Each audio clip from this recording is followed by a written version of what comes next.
Session 167, Chapter 2, verses 165, 166, and 167.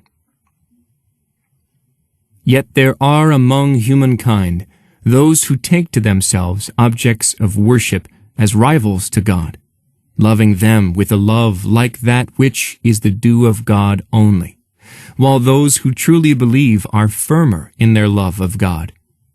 If only those who do this wrong could see, as they will see when they behold the punishment, that the power altogether belongs to God, and that God is severe in punishment. Chapter 2, verse 165. In the previous verse, Allah presented ample evidence of His lordship to the thoughtful mind, from celestial objects to the alternation of day and night, rain, and much more. All these signs transcend our capabilities as humans, yet they serve us and provide support to our comfortable existence. All these signs point in one direction, to God, the Creator of the universe. In this verse, Allah talks about those who ignore His signs, entertain disbelief, and create gods for themselves.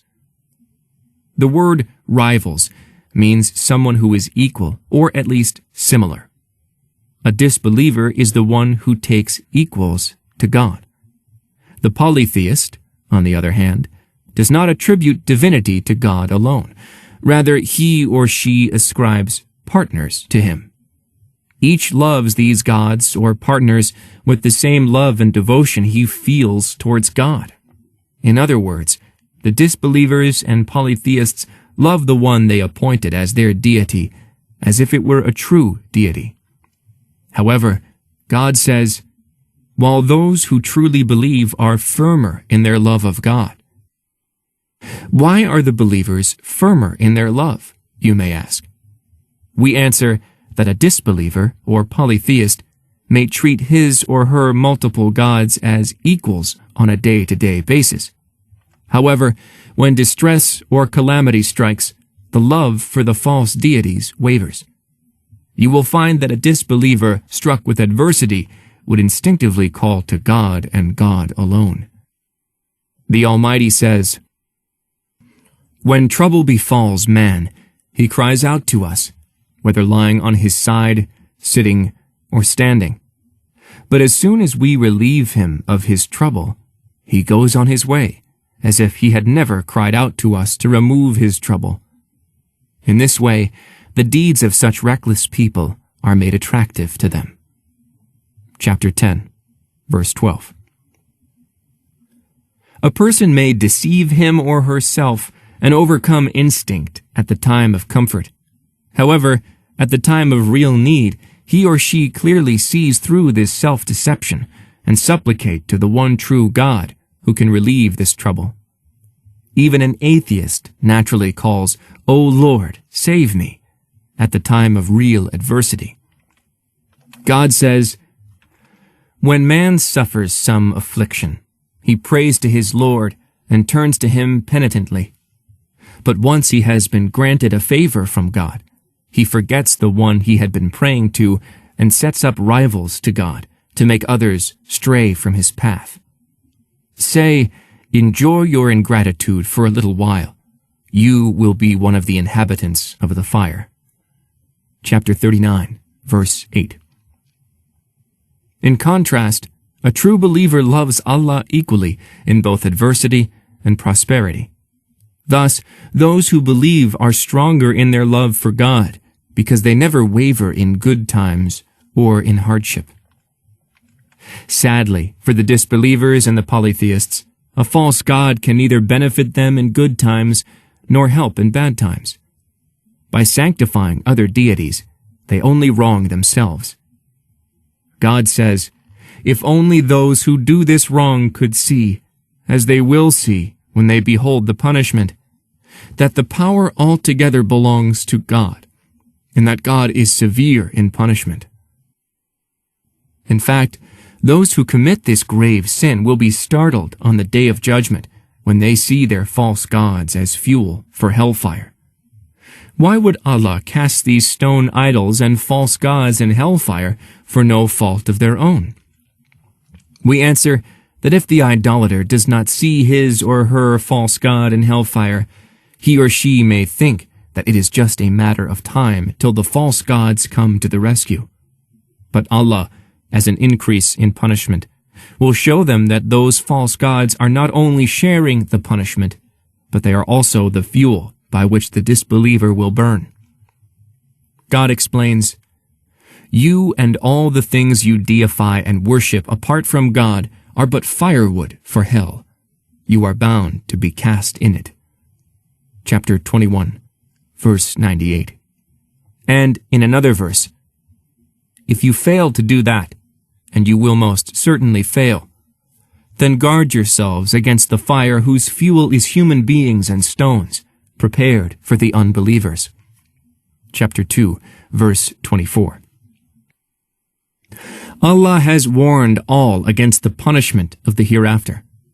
Sadly, those who ignore these warnings will only come to believe when they see the punishment on that dreadful day.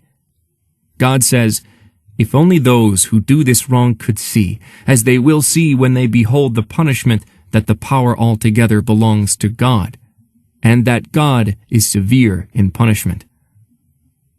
Allah further illustrates their condition in the next verse of the cow. He says, "When those who have been followed disown their followers, when they all see the suffering, when all bonds between them are severed." Chapter 2, verse 166. Those who make disbelief and disobedience attractive to others will disassociate themselves from all their followers on the day of judgment. Even Satan, the most infamous misleader, will disassociate himself from all his followers. God says, "When everything has been decided, Satan will say, 'God gave you a true promise. I too made promises, but they were false ones. I had no power over you except to call you, and you responded to my call. So do not blame me. Blame yourselves. I cannot help you, nor can you help me. I reject the way you associated me with God before." A bitter torment awaits such wrongdoers. Chapter 14, verse 22. Satan will not be able to save any of his followers when they call for help, nor will his call for help be answered by anyone. Each of them will want nothing to do with the other. Every soul will be confined to what it has earned. Keep in mind that Satan does not possess the authority to compel any person to do anything he or she does not want to do. Neither does he have the power to make one feel comfortable with any sin. In fact, Satan does not have the power or authority over any human being. Authority is of two types. First, forcing one to do an act he or she does not want to do. This is known as the power of compulsion. And second, convincing a person to voluntarily do an act while he or she is content. This is known as the power of persuasion. Satan does not have the authority of compulsion, nor the power of persuasion. Sadly, the whisper of Satan often finds an inclination and a desire within us, and thus we lend it an attentive ear and pursue it. However, we should always keep in mind the end result of this struggle. On the day of judgment, Satan will confess that all he did and all he could do was to call on people to sin. Whoever responded to this call has only him or herself to blame. And that is the case for anyone who invites others towards sin and disbelief. God says, "When we gather them all together and say to the polytheists, 'Where are those you claimed were partners with God?' In their utter dismay, 'By God, our Lord, we were not of those who associated partners with you.'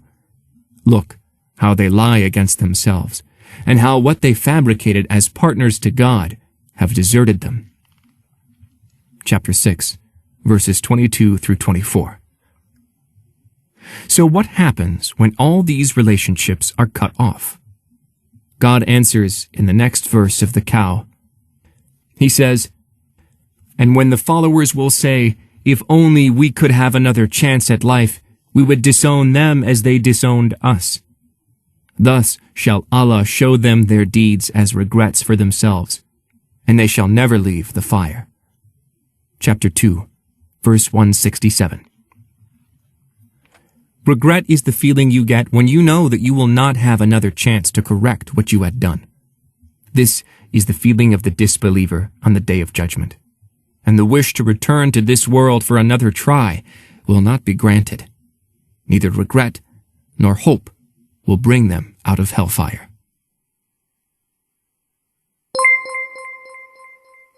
The Prophet, peace be upon him, said, "Convey my teachings to the people, even if it is only a single verse."